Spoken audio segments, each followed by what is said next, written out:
দিয়া সবাই ঘুরে দিকে লক্ষ্য করো। এখানে এই সেটা আমি এখন তোমাদেরকে করে দেখাবো, একটু মন দিয়ে লক্ষ্য করো, ঠিক আছে? সবাই পরে লিখবা।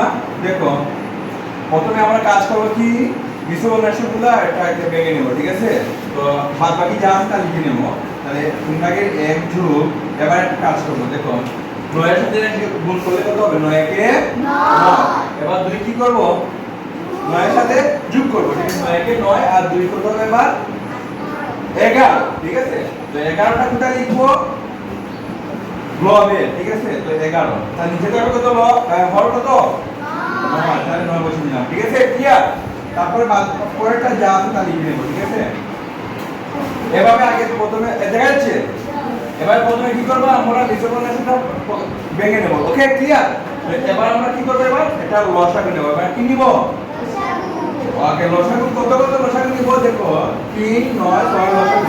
হ্যাঁ 3, এবার কত হবে? 9 6। দেখো প্রথমে এটা কি দিয়ে যাবে? 3 দিয়ে যাবে। 3 একে 3, 3 গুণে 9, 3 গুণে 6 আর যাবে না, ওকে? তো 3 একে 3, 3 3 এ 9, 9 দুগুণে 18। তো এবার আমরা 18 বসালাম, বুঝতে পারছো? ওকে, তো এবার দেখো, এবার 18 দিয়ে আমরা প্রথমে প্রথম ভগ্নাংশের লবকে কি করব? হরকে বাদ করব। তাহলে 18 মধ্যে 3 কত বার যাবে? 6 হ্যাঁ 18 6। তাহলে 6 একে 6, তাহলে উপরে বসালাম 6। এবার দেখো এই যুগের জায়গায় যুগ, ভালো করে লক্ষ্য করো। এবার 9 দিয়ে 18 কে ভাগ করব। তাহলে 9 দিয়ে 18 কে ভাগ করলে কত হয়? 2 সবাই কথা বলবা, কত হয়? 2। ওকে, এবার 2 দিয়ে আমরা এটাকে কি করব? গুণ গুণ কি করব? গুণ করব, ঠিক আছে? তাহলে 9 দুগুণে 18 2, তাহলে 2 11 22 22। ধন্যবাদ। ওকে, যুগের জায়গায় যুগ। যদি এখানে বিয়োগ থাকতো তখন কি করতাম? বিয়োগ চিহ্ন দিতাম, ঠিক আছে? ওকে, এবার 6 18 মধ্যে কতবার ভাগ যাবে? 3 3। এবার 3 দিয়ে আমরা একে গুণ করলে কত হবে? 3 একে 3। এতটুকু বুঝতে কোনো সমস্যা আছে? না। Thank you. তো এবার আমরা এটা যা আছে তা লিখে নেব, ঠিক আছে? 18। এবার আসো এটা যোগ করব, যেহেতু উপরে সবগুলো যোগ, তাহলে যোগ করব। ওকে, 6 এর সাথে 22 যোগ করলে কত হবে?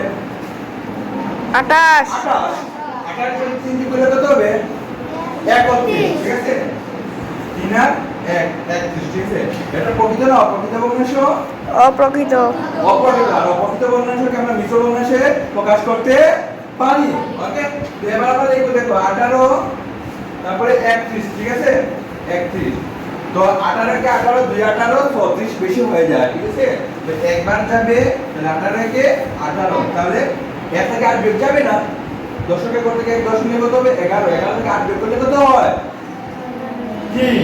ওকে, তাহলে এখানে থাকবে 2, 2 থেকে 1 দিলে 1 বিয়োগ করলে 1 থাকে, ওকে? ক্লিয়ার? তো এবার এই তো শেষ হয়ে যাবে। তাহলে 1 সমস্ত 18 ভাগের 13। 1 সমস্ত 18 ভাগের 13, এটাই হবে আমাদের উত্তর। সবাই বুঝতে পারছো? ওকে, তো যদি বুঝে থাকো তাহলে তোমাদেরকে অসংখ্য ধন্যবাদ।